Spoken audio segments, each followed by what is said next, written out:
All right, so welcome everybody to Classics 160D2, Classical Mythology, and today's lecture on Homer's Iliad, right? We are talking about heroes this week. So we started out on Monday talking about what makes a hero in the ancient Greek world. Then we started talking about the hero of heroes, right? Heracles.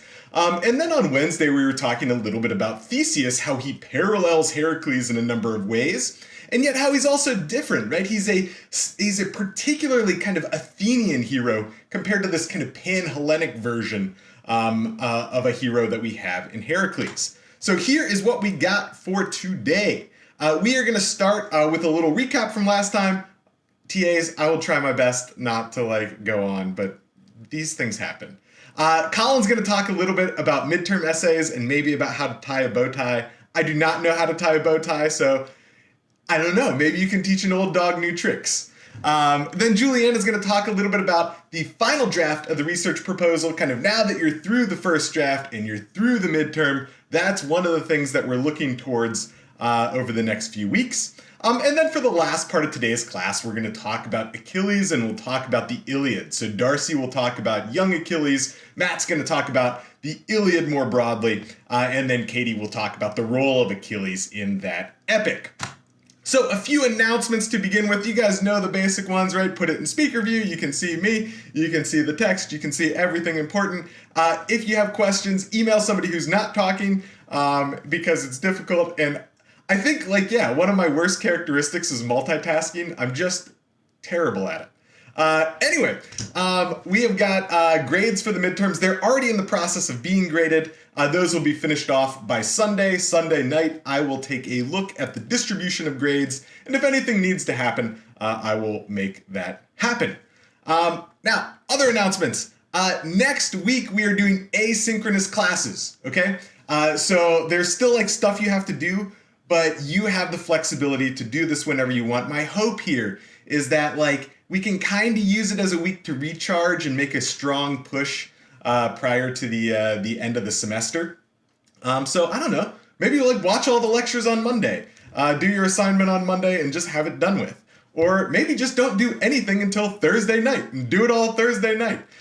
Find some way that this is going to work best for you. The lectures are relatively short. You can see that this one is, I don't know, it's 15 minutes or something like that. So there are 4 15-minute lectures. They're all pre-recorded, and I hope you enjoy them. They should be good. We're going to switch our gaze from looking at male heroes in the ancient Greek world to female heroines in the ancient Greek world and talk about how they also exhibit heroic attributes, but in a slightly different way, right? Women are particularly and kind of primarily seen within the realm of the family in the ancient Greek world, and we'll see how that plays out.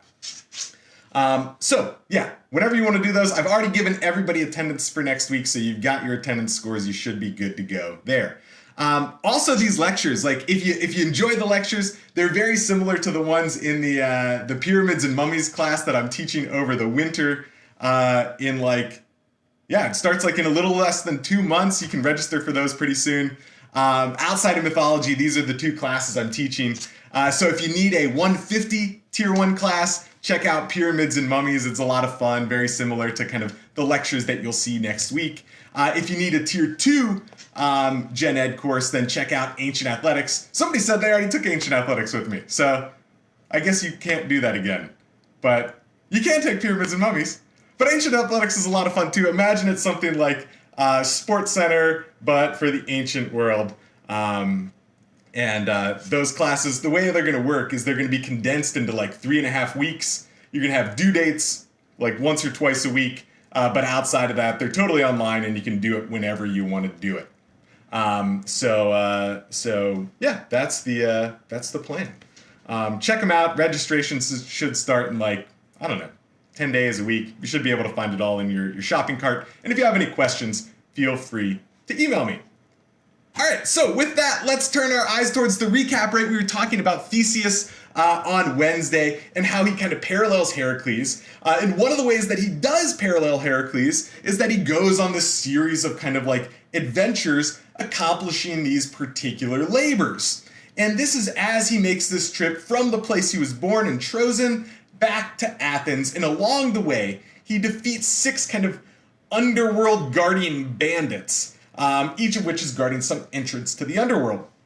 And they're these kind of people who basically mess with travelers and treat them terribly. And who we're looking at right here, right, is Procrustes, also known as the Stretcher. And you can see this depiction here of Procrustes on his bed. He had two of these, right? And he'd put the short people on the long bed and stretch them out. And he'd put the long people on the short bed and chop off their head and chop off their legs. Not a good place to stop.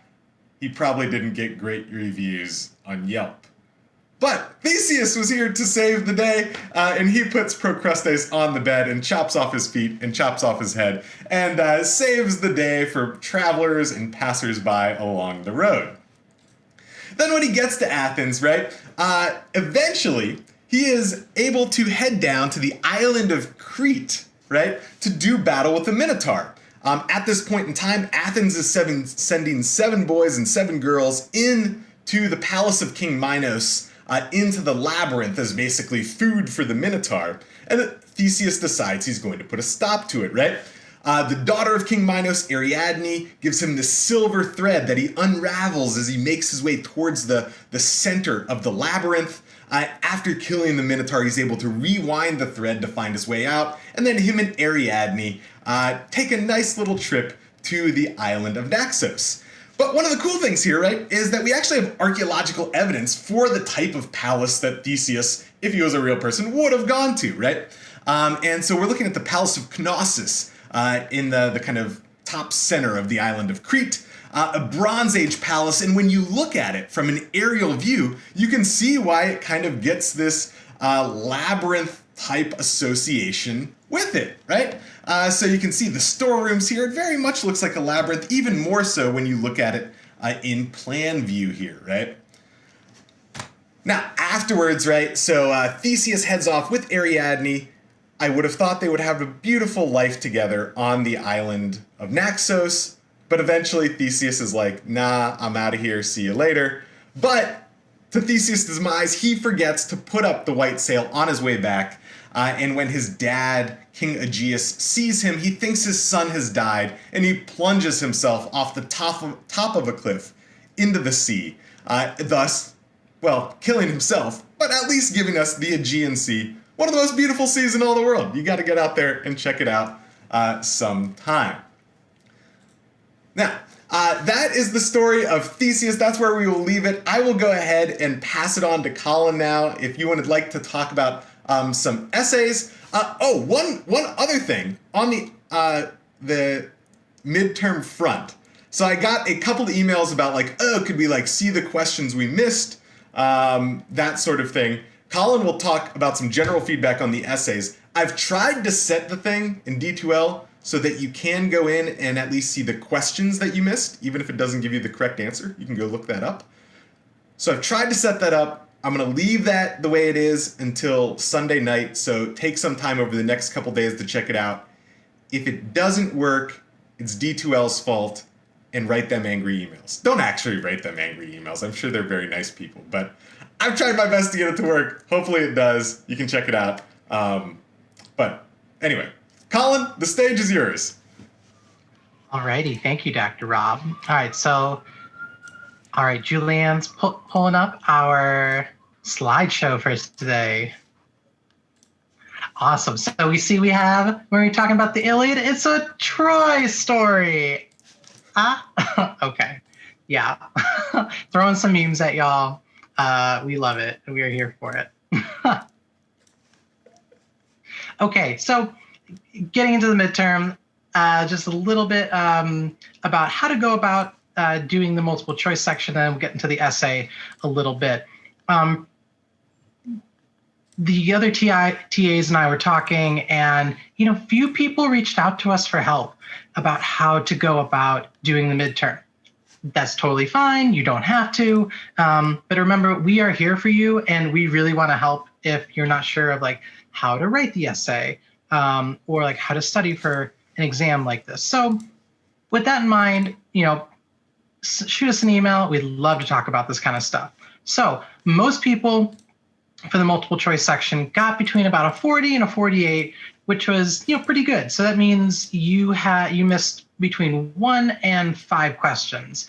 Now, if you got below 40, that's when things got a little dicey. And if you are not a strong essay writer, then that would be a little rough. Open note tests can be a little deceptive, so you definitely need to have organized notes when you are going through them. And one thing that helps me go through tests like this is that try to think in associations. So we have Athena. Athena is, is a goddess. She is a protectress. She's a virgin. She's god of war. Like, you want to try to list these attributes of a god and try to have these associations of where they're from, what they do, and the other kind of festivals and things about them. Instead of trying to remember long, tedious facts, associational help will definitely make your memory of this a little bit easier. Going to the essay, a lot of folks kind of ran out of time with the essay, it looks like, or they had a lot of time and the essay was kind of skimmed over really quickly. Make sure that if you do have enough time, you do need to go back and look at your essay, because it really is one of the most important parts of it. And because half the test was multiple choice and then half the test was for the essay. And in a case like this, where Dr. Rob's giving you an open note, you really need to prepare the essays ahead of time. And Julianne, can you go to the next slide? We'll talk about that. So for essay preparation, you make an outline. It's really a waste of your time to write out the essays in full. If you can, that's great, because then that'll save you just a copy, paste, you're done. So for the essay, though, you need to have concrete examples. So 2 I have here are the hymn to Demeter and the Theogony. Okay, good stories, but you need to be specific about what in the hymn to Demeter and the Theogony you're interested in. So in the hymn to Demeter, are you interested in the abduction of Persephone? Are you interested in when Demeter puts the little baby in the fire and tries to make it immortal? Fun things like that. Or but the Theogony, that's so broad. What are you specifically interested in? The rise of Zeus, the castration of Kronos. Big fan. Got a lot of, it was popular in the essay. You can't just cite Zeus alone. That is insufficient. Or just Hera alone, or was one of the gods. It just won't work. So you need to make sure that whatever you're citing is something specific and particular from the text. So you are making a short argument with your essay. We know that this is nothing groundbreaking or new or fancy, but you just need to be arguing for something. So my advice is making a short introduction, 2-3 sentences. You're making an argument. So the hymn to Demeter and the Theogony represent blank, blank, blank about gender roles in ancient Greece. And thus, when you're going into so that when you're making your argument, you're saying why these things are important. The importance of the essay, the myths, is you were trying to make less summary and more analysis. A lot of people wrote half their paragraphs were analyses and just a little bit, half were a summary and a little bit of analysis. Try to make it more analysis than summary. If you can weave them together, that is the best option. And lastly, that tip I want to give you is your topic sentences, or the first sentences in your paragraphs, should be your arguments in miniature that you have discussed in the intro paragraph. And if we have enough time at the end, I can definitely show y'all how to tie a bow tie. So please let me know. All right, I'm going to kick it over for next person.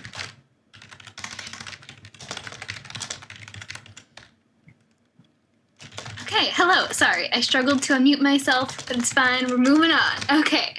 So now we're going to talk about the final project proposal. So you guys already submitted your drafts a couple weeks ago. Those should all be graded with feedback. If yours is not graded, it does not have feedback, please email your TA. It might have accidentally slipped through the cracks, but I believe everyone should have feedback. So now you get to work on moving forward for your final project proposal. Which is very similar to the draft. I mean, the first one was a draft. But the first thing I want to say is to please read your feedback from your TAs. We went through, we graded all of them, and we tried to give you specific feedback that we believe will be helpful for you to move forward to the next stage of the project. That would just be a really good place for you to start to realize what maybe you need to work on or what's good, so that way you really can focus on the areas that need more improvement. We also wanted to highlight that make sure you read the assignment sheet. It should be posted on D2L under or like on the same page as the assignment. And remember, there are those same 5 things that you need: the example, the topic, the research methods, the significance of it in your digital format, what you're intending to do. Please make sure you can have the assignment sheet up right next to your proposal, and you can be like, okay, I address and discuss every single one of these topics, because there were a couple ones we got where they maybe didn't discuss what you wanted to do for your final digital format or something like that. Along those lines, we also want to make sure that you have the correct number and quality of sources, and this is something that Darcy did kind of mention after we'd finished grading them. But for your final proposal, you need to have 2 primary or ancient sources and 2 secondary or scholarly sources.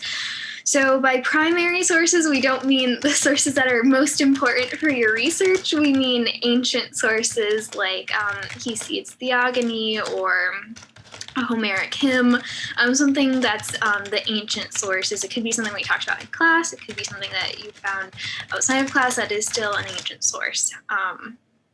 So 2 of those. You also need 2 secondary or scholarly sources.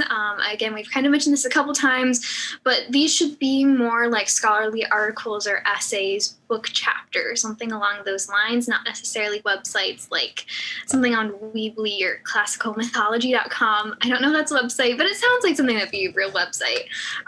So something that you can find through maybe the U of A library database or JSTOR or Google Scholar. Those are all really great places to start.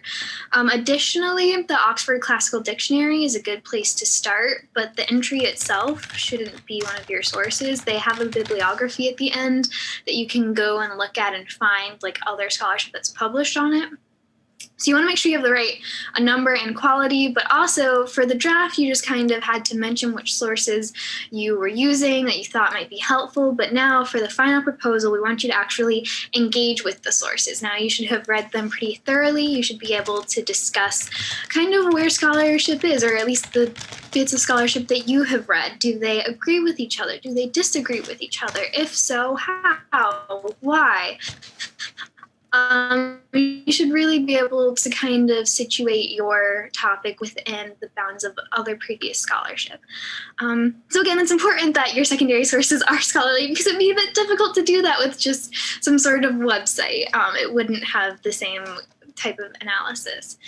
So also, this version should be more polished and more specific, so less grammar issues. Again, go to the writing lab. Dr. Robinson would get extra credit. We're trying to figure out how exactly that would work. We'll get more information to you soon, but you should read over it. It should be, we shouldn't really have that many grammatical issues or something along those lines. It also should be more specific. I know that a common piece of feedback that we gave was that the topic was too broad or something along those lines. So really make sure that you're narrowing down into a very specific topic. Additionally, you should have more of a clear idea of what exactly you're going to do for your digital format, as you should be able to clearly lay out what you intend to do and why you think that would be a good format for your research project. And luckily, well, maybe we think it's lucky, you have more words, a higher word count. So the minimum word is 750 to 1,500 words. So it should be longer, which gives you time to expand, to specify, to clarify, and really create a finished, polished proposal. So again, we mentioned the writing lab. We'll get more information to you there, but you can just go in the writing center, make an appointment. And again, the TAs are always here to help you guys. You can send us an email, or we've met with a fair amount of students. We'd be happy to meet with you. We can meet with you again if we met with you before and you want to talk through more of the feedback. The TAs, we are here to help you. We want you to succeed. We want this project to be fun and awesome. So please reach out to us if you want help. And last but not least, this is due November 13th. So you should start thinking about it, start maybe reaching out to your TAs, especially if you want to meet with us, so that way we have time to meet with you before it's due again. But yeah, so if you have any questions about the final project proposals, the assignment sheet should be on D2L. You can email your TAs. We're happy to help you. And yeah, it should be exciting moving forward.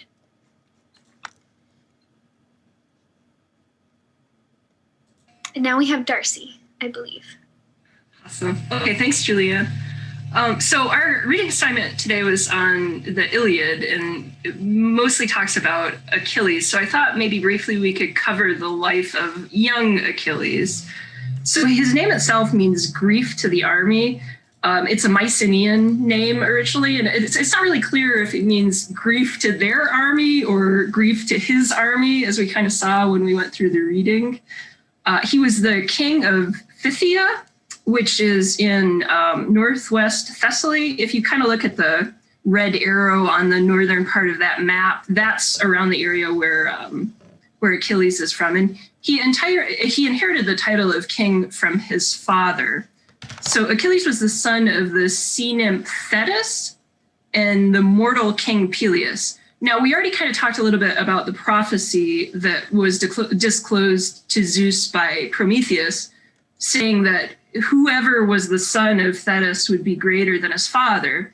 So even though Zeus kind of had a crush on Thetis, he found somebody else, this mortal guy, Peleus, to marry her off to. So he didn't have to worry about being overthrown by his son. Let's go ahead and move forward, and we'll talk a little bit more about young Achilles. So we also already talked a little bit about when Achilles was a baby, his mother Thetis took him down to the river Styx, and she dipped him into the river, which made his entire body impervious to any sort of injury or any damage that would be done to it, except, very critically, except for his left heel, the very spot that she was holding him by. So he didn't have much to worry about unless, somehow, in some way, he was to be, say, maybe shot by an arrow in the heel or something crazy like that. I don't know. Probably wouldn't happen, but maybe we'll see later. So Peleus, so there's some interesting stories about kind of what happened next in his childhood. So a lot like Demeter, when she was putting the baby in the fire, Thetis, apparently she had a bunch of kids with Peleus before this, and she kept trying to do the same thing. Either she would boil them in a pot or she would put them in the fire. And, the intention behind this was to try and make them immortal, but it kept not working. So she was about to do this with Achilles when Peleus saw that it was happening, and he grabbed the baby out of the fire. And it sounds like Thetis just kind of got fed up with it, and she went back to the sea nymphs. So Peleus was left with this child by himself. So he decided to take him to the centaur Chiron, who was a very famous centaur for educating young heroes. So Chiron kind of took it from there and fed him on the intestines of wild animals and taught him how to play the lyre and, kind of gave him this education that all young heroes need. So he grew up to be the famous Achilles.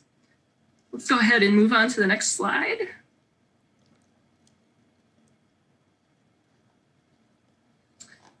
So Thetis knew, she had this gift of prophecy that Achilles had a destiny. Either he was going to gain great glory in battle, or he was going to die young if he was going to gain great glory and die young in battle, or he was going to live a long, uneventful life and die, a happy grandfather in complete obscurity. But before she told Achilles that this was his destiny, she hid him, knowing that, if she told him that there was a good chance that he would have eternal infamy if he went off to battle, he would go ahead and make that decision to go. So she hid him in the court of King Lycomedes of Scuros. And so, funny story, they ended up dressing him as a woman, as a young girl, and hiding him in the court of Lycomedes' daughter. So, long story short, Achilles ends up falling for the daughter, and they have a son together, Neoptolemus. Now, somehow, I think the timescale for heroes kind of works a little bit differently than for modern people, normal people, but Neoptolemus ends up himself fighting in the Trojan War, which, remember, was a 10-year-long war. So he would have been about 10 years old, at the end of this battle. But it happens, I guess, with heroes. They kind of mature quickly. So anyways, that was kind of just a side note. But finally, Odysseus gets to the court of King Lycomedes because he knows that Achilles really needs to be present at this battle, if they're going to go to Troy and fight. So he finds him and convinces him to join the campaign. And of course, his destiny will be fulfilled. So let's go ahead and move on. I think maybe we've got attendance next. Yeah, so go ahead and go to quizzes and find the date and go ahead and choose white. Today, Heracles is white.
All right, let's move on.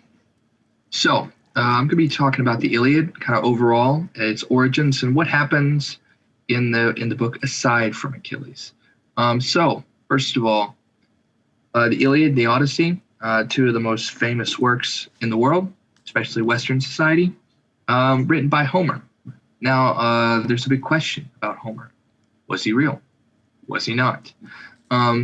Was he just somebody who wrote all this stuff down that he had been hearing? Or was he a collection of people that just can kind of add it on and continue to write this? So if he was a real person, we don't really know if he was the blind bard from Ione. The kind of evidence for that is the dialect of Greek that it's written in is Ionic. It's kind of like Ionic in nature. And kind of early on, It's pretty early, and we think he was writing around 700 BCE. So he was writing these epic poems, and these epic poems are long stories about heroes and gods and wars and adventures. Most of the time, they were, at least until writing, they were recited orally. So somebody had all of this in their head and was reciting this by heart, which is kind of funny, especially when you read the Iliad. You look at book 2, and it's a long list of names, 99% of which are never, ever mentioned again. So I think that they use different devices, memory devices and stuff like that to help them remember and tell the story, along with music and stuff. So one of the big questions is whether this was one story just written down or was a collection of stories. So that's the hard part to answer. People think that like different parts have been put in. Like there is, I remember hearing from a professor, there was a cult to Hector and Boeotia in mainland Greece, and they think that maybe some people were taken out and placed into the Iliad and the Odyssey to kind of give it like heroes and to line out its roster. All right, let's go. So, how it starts. So we talked a little bit about it before, but it starts with this wedding, this big fat Greek wedding. Julianne is responsible for that title, so all credit goes to her. So the father and mother of Achilles, Peleus and Thetis, had this huge wedding, and all the gods and all the mortals are invited. Everybody's throwing a party. However, Eris, the goddess of discord, the goddess of chaos, was not invited. She wasn't happy about that. So what she does is she has an apple, and on it says ton kaliston, it's to the fairest. And she throws it in and says, hey, it's to the fairest woman in here. Now you have a menagerie of vain goddesses and queens who all think they're the fairest. So they all start fighting. And it pretty much boils down to 3 goddesses: Hera, queen of the gods; Athena, the goddess of wisdom, who I always thought should have had the wisdom not to get involved; and Aphrodite, the goddess of beauty. So they're trying to figure it out, and they ask Zeus. And Zeus, given his history with women, decides to stay as far away from this decision as possible and pawns it off on Paris, the most beautiful man in the world. And so each of the goddesses offer him a gift. Athena offers him wisdom and the ability to rule. Hera, money and power, like power to be a great king. And Aphrodite offers him the most beautiful woman in the world, Helen of Sparta. Now, Helen is married to Menelaus of Sparta, and there was a whole big thing about who gets to marry her. A lot of the main players for the Trojan War on the Greek side all wanted to marry Helen. Agamemnon, Menelaus, Odysseus, Diomedes, all of them, Ajax, were all suitors for Helen. Now, they eventually made a deal, and I think it was Agamemnon who suggested it, that whoever wins the hand of Helen, that if the man is threatened or if Helen is threatened, that the others would come to his aid. So, Aphrodite promises Paris Helen, and Paris goes and gets her and brings her back. And so all the other suitors agree to come with Menelaus and Agamemnon to Troy. So they all prepare for Troy, and this is happening kind of around the same time that Achilles is on Skilos. And this is actually where we see Odysseus come in and say to Achilles, like Darcy said, hey, come fight Trojan War. Right? Next slide. So there are a lot of heroes in this story. On the Greeks, Agamemnon, Menelaus, both Ajaxes, Odysseus, Nestor, Diomedes, Achilles, Patroclus, Neoptolemus, and many more. Trojans, you have Priam, the king of Troy; Hector, Paris, Aeneas; Memnon, the Ethiopian prince; Penthesilea, who is an Amazonian queen; and Sarpedon, another famous king from that area. So the book opens up with a plague because the Greeks had raided a temple to Apollo near there, and taken a priestess named Briseis there. And she was the daughter of the head priest. And the war had been going on for 10 years, and not just in Troy, and in the areas around it too. The Greeks were raiding to kind of like fight off the boredom and to get supplies and stuff like that, gain honor and glory. And so this priest prays to Apollo after asking for Briseis back from the Greeks, and they refuse. So he prays to Apollo, and Apollo sends a plague. So they basically have to give up. Actually, sorry, I apologize. It wasn't Briseis. It was just another daughter. And Agamemnon gives it back, and then takes Briseis from Achilles. And as kind of like payment, since he didn't get his prize, he takes his prize from Achilles, which Achilles doesn't like, and Darcy will get into that later. But yeah, so from there, the war goes on. This part of the book, this book, the Iliad, mainly focuses on the last year of the war. So we see a lot of fights. Paris and Menelaus fight for the hand of Helen. They go into this whole duel to kind of resolve the war right then and there. Like, it's been going on for 9 years, so like, just duke it out and be done with it.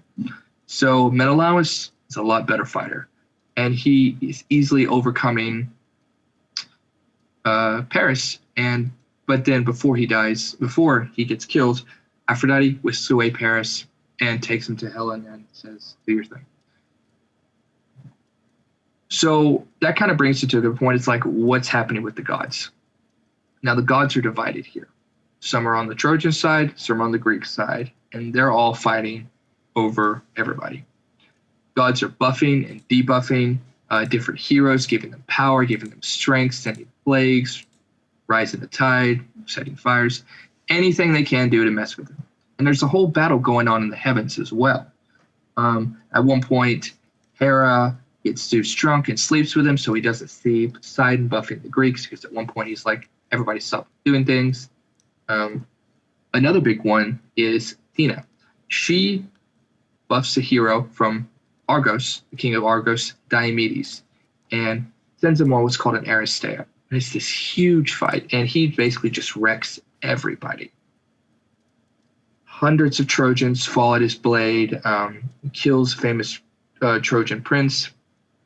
He almost kills Aeneas, but Apollo whisks Aeneas away. Actually, Aphrodite tries to pick up Aeneas first, but Diomedes actually cuts her hand and actually wounds the goddess, so she has to retreat.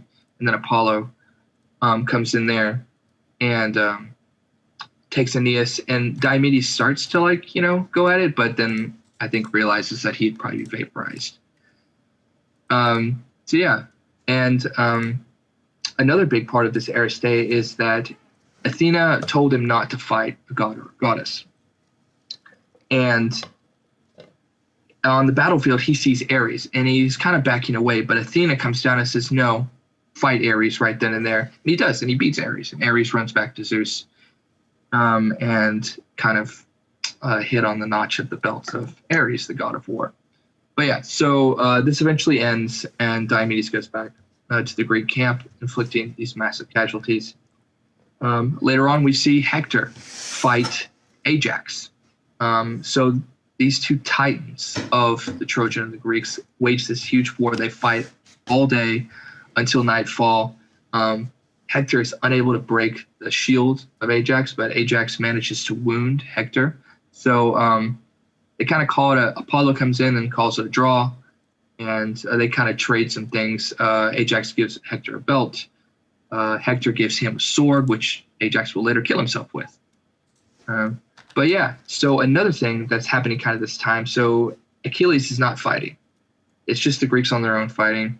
And there's Nestor, one of the famous tacticians of the Greeks, is trying to convince people. But after the fight with Ajax and Hector, Diomedes and our friend Odysseus, sneaky as ever, decide to go on a night raid. They go and raid kind of a camp outside the walls that belong to the Trojans. And so they do it. This book's got everything. It's got stealth missions. It's awesome. So they actually go, they capture a Trojan who was trying to do the same thing. They interrogate him, then they kill him, and then they attack the Thracian camp and steal a chariot. So they come back, and this is where the next day comes in. Hector pushes into the Greek camp and breaks the wall. From here, Patroclus, the companion of Achilles, is kind of moved by the Greeks and the cries of the people, and dons Achilles and tries to convince Achilles, and eventually does, and puts on Achilles' armor and goes out and fights and pushes the Trojans back, but is eventually killed by Hector and his armor taken. And this is where Achilles comes into play, and I will leave that for Katie.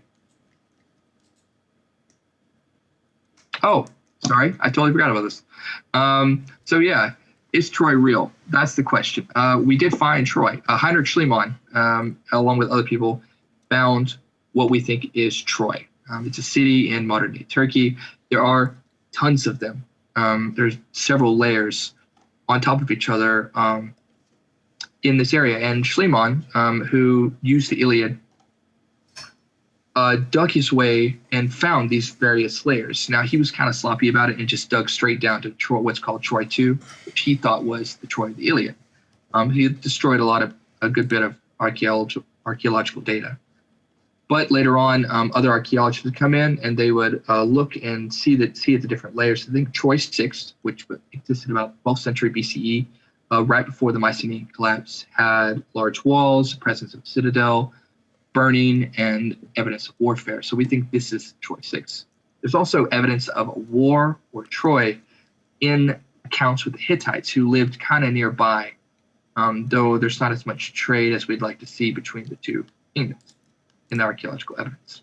So yeah, Troy, probably a real place. Trojan War may have actually happened, though, like I said earlier, the heroes and people involved may not have been as real. All right, to you, Katie.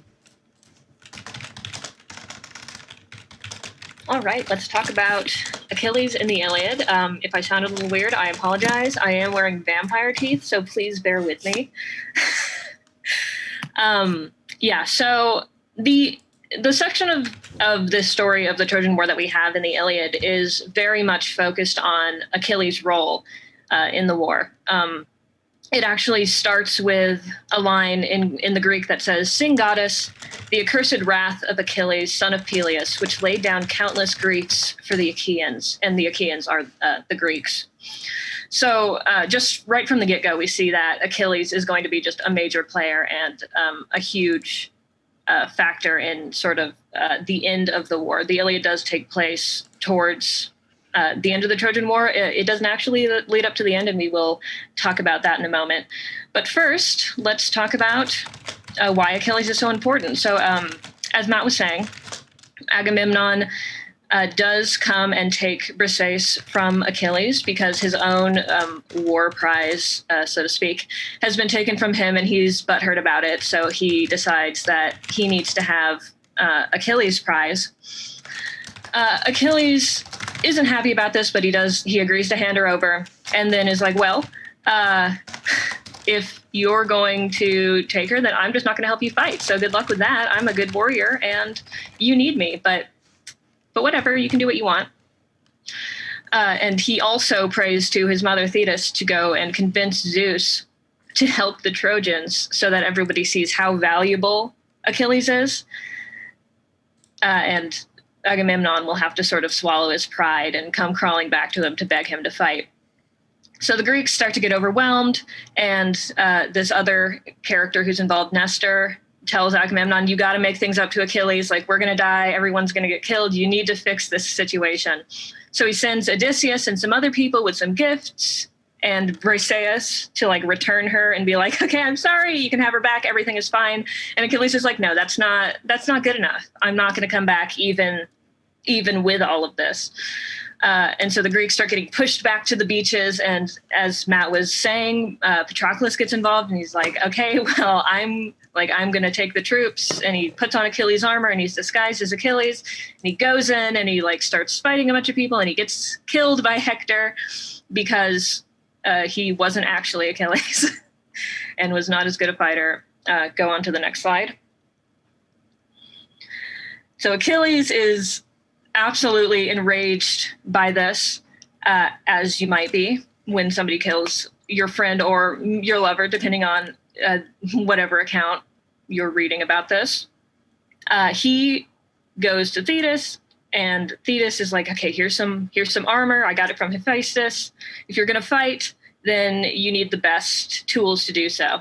And so he takes all of this, and he's like, I'm going to kill you all. And he goes on this huge rampage, and he's killing people. And just the whole battlefield is covered with bodies. And he starts fighting the river Scamander, or the physical embodiment of the river, which is the river god Scamander, because Scamander is very angry that his water is filled with bodies that Achilles has just left in this wake of destruction. And he almost drowns Achilles, but Hera and Hephaestus manage to save him. And then Achilles finds Hector, and he starts chasing him around the entirety of Troy. He chases him 3 times, and everyone's getting kind of sick of this. So Athena's like, okay, we're stopping this now. And so she appears as Hector's brother and tricks him into stopping and fighting.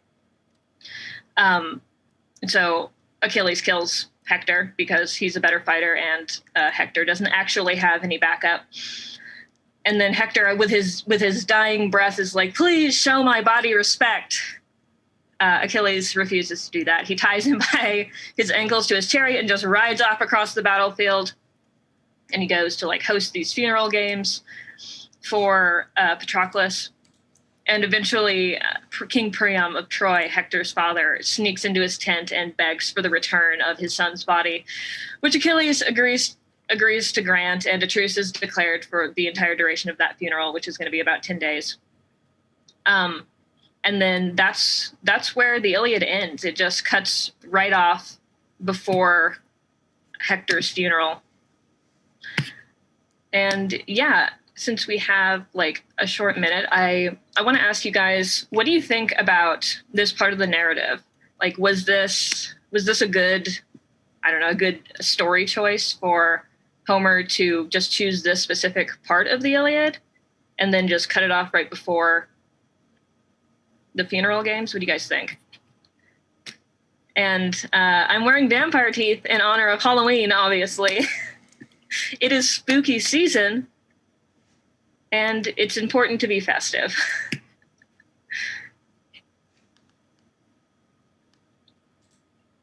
No, they're not real teeth. They're just caps.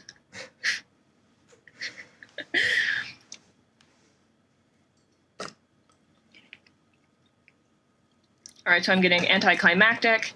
I'm also getting focuses on the importance of the heroes in their lives without just going in with the entire, going on about the entire military campaign. I think it's important to know that the Trojan War in this story is part of a much larger storytelling tradition, and I guess part of a lot of fan fiction about the Trojan War and what happened with that. And we do see even into the Roman period stories about what happened with the Trojan War and what happened after that. So it's not as if people didn't know already the rest of the story. So it's interesting that this focus on Achilles was chosen to come down to us. All right, I will pass it back to Dr. Rob. Sorry, Colin, it doesn't seem like we have time for your bow tie lesson. All right. There we go. All right, that was excellent. Yeah, it's super weird that the Iliad does not end with like a Trojan horse. And it does kind of seem anticlimactic, but I think one of the things you get out of that, right, is it really is focused on the characters, right, on the hero of Achilles, rather than on some of the larger plot points that we associate with the story. So that's it for this week, guys.